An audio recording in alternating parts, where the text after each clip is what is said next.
What is going on, everybody? It is Kyle coming back at you with another video. A few days ago, I became fully licensed, passed my Series 66 on Friday, passed my 7 about a month or two ago, took the SIE, took my insurance exams. So done with all of my licensing since I've come into the financial industry. And I just wanted to make this video as a sort of quick guide for anyone who's coming in, anyone who's taking the Series 66.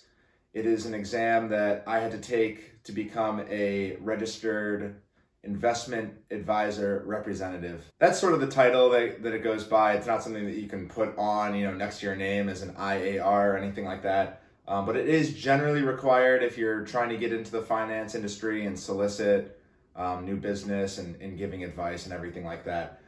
So it is something that you will need to take if that's kind of the route you want to go down. And I wanted to make this guide as a sort of quick, sort of 7-step action plan of things that you need to keep in mind if you're looking to take the Series 66 and how you can go through it and pass it the first time around. Because I actually took this exam twice and did not pass it the first time around. So it puts me in a better spot to be able to understand things that you should do and things that you shouldn't do when going through that, since I've got the kind of perspective of failing it once and then passing it once. So let's get right into this list. It's 7 things that I think everybody needs to keep in mind when getting ready to take the Series 66. All right, so the first thing that you need to keep in mind when you're getting ready to begin your Series 66 studies is understanding your motivation for taking this exam, right? You need to have an idea as to what is the why behind taking this. Are you doing it as a prerequisite coming into a new job that requires it? Is it something where you've started with an employer and they're requiring you to take it? Or do you see yourself getting into the industry at some point and understanding that this is something that I'm going to eventually need at some point in my career? So you want to have that down first, because without a motivation, the material that you're going to find in the Series 66 is extremely dry.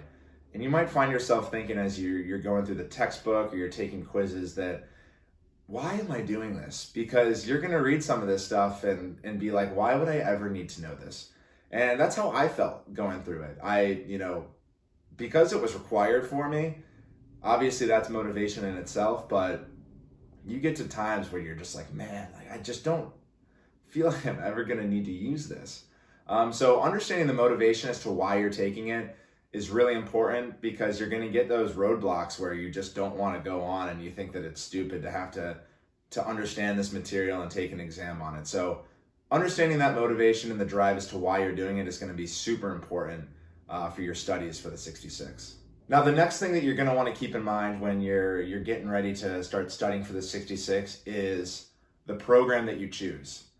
I don't think anyone can go through the 66 studies without choosing a program. Obviously, you're going to need to probably fork over a little bit of money up front, or if you're being sponsored to take it by your company, they'll be paying for it, but a little bit of an investment in the fact that it does cost some money. It's probably going to be anywhere in the range of $100 to $300 depending on what course you take. But choosing the right program is going to be pretty crucial. So do a little bit of research into some of these programs and understand what certain programs offer versus others. Do a little bit of a comparison, some pros and cons, to really understand that, because some are going to be different. Some might provide you with physical textbooks and study material. Some might not. Some might do a little bit more of like a video lecture style compared to others. And me personally, I used Kaplan for my studies, and what they did is they sent over a physical textbook, a physical little quick note guide thing where they had video lectures online, and they kind of print out like a PowerPoint slide thing, and you can jot down notes next to it as you go through, which I think is pretty helpful. And they also give you a little quick sheet with it that's kind of like highlights some of the more important concepts from all of the topics, and it puts it in this little laminated brochure that's pretty helpful if you're looking for kind of like a high level overview of some of the important topics that you're going to want to learn. And some things, it's helpful kind of at the end of your studies, you go through it, you review it a couple of times, take some notes on that stuff. But I think that it's pretty important to find something, in my personal opinion, that offers a physical version of something that you're able to write into, annotate, take notes, highlight things. I just think that it helps you retain the information a lot better as opposed to just reading online all the time. And reading a textbook online, I think, is horrible. I hate reading online textbooks. So if you're able to actually have something in front of you, I think that's helpful. So I would definitely recommend you go out and find a program that offers some of that physical study material. And if it costs a little bit more, it might be worth it, because if you think about it, if you got to take the 66 twice, there's exam registration fees, and you look at the return on the investment, you might actually save money by paying more upfront to get those physical materials if it ensures, or at least maximizes, your chances of passing that exam the first time around, as opposed to doing what I did and failing it and then having to go through the whole process of taking it over again. So those are my thoughts on the programs, but definitely make sure that you pick one up. The next thing that you're going to want to do, once you've determined your motivation, you've selected a program, you want to set a timeline for taking this thing. And I couldn't stress this enough. I think it's a super simple point that I'm making here. But the timeline is going to be pretty crucial, because you don't want to make it so that you're giving yourself several months to take this thing and you might only need to put in a couple of hours of studying a week. But at the same time, you don't want to burn yourself out by trying to get through it as quickly as possible and taking it within 2 to 3 weeks.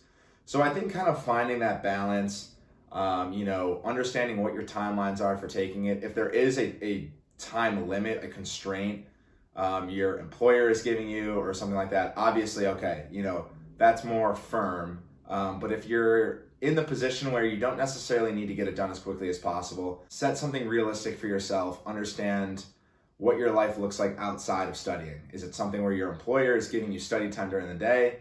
Okay, well, maybe you're able to set aside 3 to 4 hours a day to study. Or is it something where you're trying to take this exam on your own time? You work a full-time job outside of it, you're a student, you've got a family and kids, whatever that is.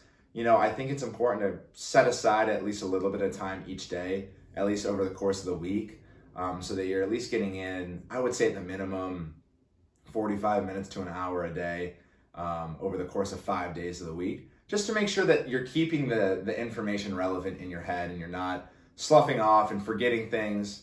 But at the same time, don't burn yourself out over it, because like I said, the material is so dry and it's hard to look at it for more than a few hours a day. I found that was kind of my threshold. Is like 3 hours a day kind of burns me out, and I'm like, I'm not going to retain anything if I continue to do it like this. So that's my thoughts. Make sure you find something that's realistic for you. Don't burn yourself out, but don't do too little in a day. My next piece of advice for the 66 is, when you select your program and it lays out what it wants you to do each day based on your timeline, because typically, and I know I can only speak on Kaplan's behalf, but what you can do is you can set, okay, I want to study 2 hours a day, Monday through Friday, and it's going to spit out, okay, well, if that's what you want to do, it's going to take you a month and a half to get through the material from just starting to being exam ready. And it's going to lay out the program as to what exactly you're going to do each day. And I think this is one of the mistakes I made going through it the first time around, is cutting corners, in the sense that I wasn't taking all the quizzes that it wanted me to take. I wasn't taking all the practice exams because I had felt like it was just too much and it was overkill. So, it might lay it out, read chapter 1, take the chapter 1 quizzes, take the chapter 1 final exam, and then go on from there. And I thought of it as, I don't need to take all these quizzes and then take the final exam for the chapter. I'm just going to take the final exam and not do any of the practice quizzes. I think that's where I went wrong. And that's why I'm saying to you guys, you're going to want to make sure that you try to follow the program as much as possible, and just stick to it. They lay it out the way they do for a reason. They're trying to ensure the highest pass rate possible. Obviously, for these companies, you got to think that their passing rates are a big part of their marketing, right? So if they can improve those as best as possible, then they're going to do that. And they want you guys to pass the exam. So follow the program to a T if you can. I think it really goes a long way in ensuring a high success rate when it comes to the actual exam. Next point I wanted to make is related to the mock exams and practice quizzes. I think that they are everything when it comes to the 66. I took so many practice exams, especially the second time around. When it came to the 66, I found it was the most beneficial way to learn more, identify my weaknesses, and get better. Because you see these questions over and over again, you start to build essentially a profile as to your strengths and weaknesses. Most programs are going to identify which chapters you struggle with, and it's going to break it out and show you how many of those questions you get right and what the percentage is overall. And then you're able to go through and say, okay, between chapters 1 and 22, I really struggled with chapters 3, 7, and 20. But I was really good with all the other chapters. So then you can take your study time and you can focus and prioritize the chapters that you're not doing well on. Okay, so I think that's super important. You want to be able to build that profile as to what you're good at and what you aren't, so that you can focus on the weaknesses and not so much worry about the things that you're already pretty proficient in. Point 6 that I wanted to make is, and this is just a clean and clear cookie cutter, do this, based on my personal experiences and how it went on the exam. Focus on, the exam is split up essentially into 4 sections, okay? Part 1, 2, 3, and 4. Parts 1 and 4 are gonna make up almost 70% of the material on the exam. I think it's 45 questions are related to part 1, and then it's like 20 to 30 questions are related to part 4. So that's gonna make up the majority of your exam. And when I took the exam the first time around and you fail it, it's gonna tell you, it's gonna break it into the 4 sections, and it's gonna tell you what percentage of questions you got right in each of the parts. And I think part 1, I got 60% of them overall right. And then part 4, I got 70% overall right. But then parts 2 and 3, I did fine. I was in like the 80s or 90s. But if you don't understand parts 1 and 4, you're not gonna pass the exam. Just think about it. If you were to get every question in just those 2 parts of the exam right, you'd almost be at a 70%. And you need a 73 to pass. You could almost fail parts 2 and 3 and still pass this exam if you just locked in parts 1 and 4. So I can't stress that enough when you're going through the material. Spend the most amount of time. If you can't really identify any areas that you're like really bad at and you're just kind of mediocre around everything, hammer parts 1 and 4, because I can't stress it enough.